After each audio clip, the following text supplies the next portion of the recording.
Bienvenue encore dans une nouvelle édition avec votre magazine Info sur Net, avec votre présentateur Abbé Mitterrand François, les réalisateurs de l'avenir, appellation bien contrôlée, celui qui boude, il n'a qu'à bouder.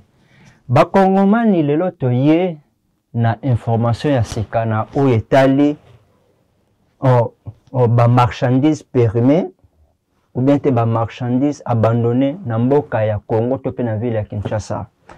Mes chers internautes, bayi Kongomani bazali kolia biloko ya mabe, biloko ezali périmé, biloko ezali ya ko abandonné.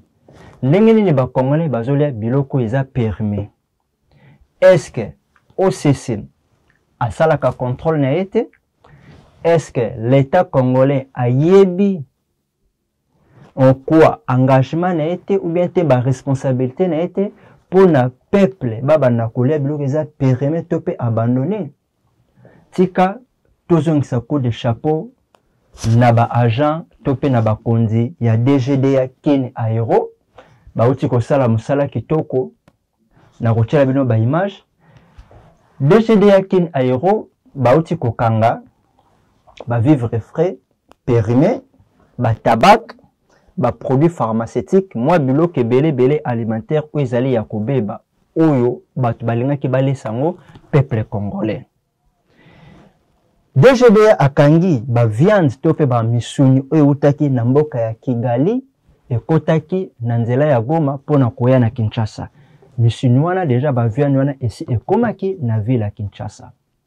Grâce à DGD ya Kin Aero basali musala kitoko biloko tunyo sotwana ya mabe bauti kotumba batumbi yango nazochila mino ba image bokolanda. Congolais fungola miso, Congolais fungola mato ezala vigilant.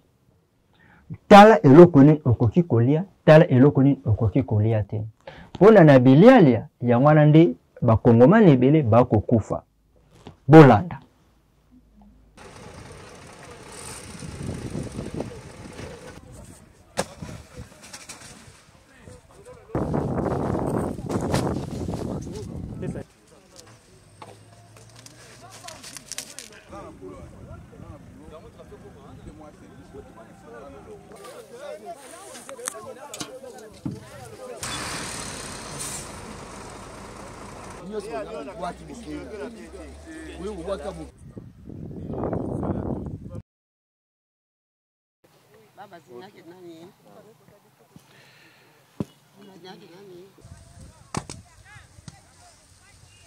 Oh, passada d'interview. Hein, passada d'interview. Oh. Oui, bon.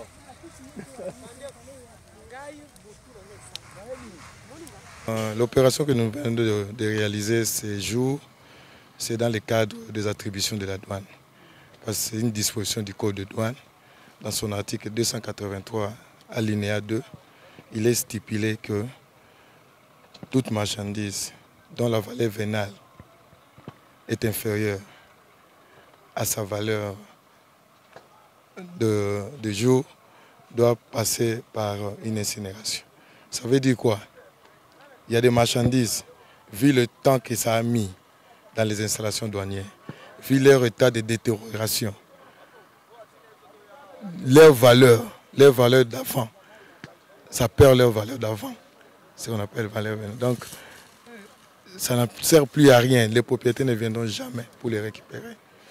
Et même leur coût de frais de magasinage devient supérieur à leur valeur. Donc ça veut dire le temps que ça a mis, ça a donné naissance à un coût de frais de magasinage parce que les entrepôts des installations douanières, les entrepôts douaniers sont gérés par les entreprises qu'on appelle des concessionnaires qui ont des frais de douane, des frais de magasin qui font payer à toute personne qui a fait garder sa marchandise. Donc aujourd'hui, l'opération que nous venons de réaliser, nous avons tourné autour des marchandises telles que des produits pharmaceutiques, surtout des denrées alimentaires où nous avons incinéré 11 tonnes. Bon, je commence d'abord par remercier Monsieur le Directeur Général qui a permis la réussite de cette opération. C'est pratiquement une opération qui ne se faisait plus au niveau de la direction provinciale de Kin Aero. Nous avons eu à la faire en 2023 et cette fois-ci, nous avons eu de nouveau le soutien de monsieur le directeur général, Bernard Kabessé. Et bon, en ce qui concerne les vivres frais, nous avons eu pratiquement 12 000 kilos de vivres frais qui sont passés dans le centre d'enfouissement. Donc on a dû détruire cette marchandise par enfouissement.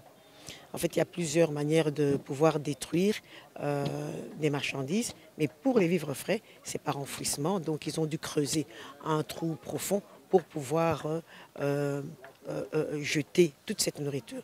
Nous avons eu de la viande, du poisson, pratiquement des sauces, de différentes sauces.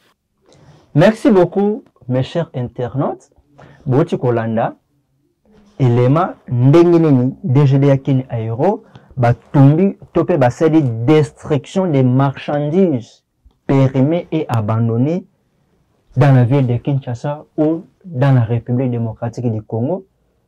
Bato ya mabe badongolo miso bakolinga baboma ba congolais na biloko eza périmé topé biloko eza abandonné.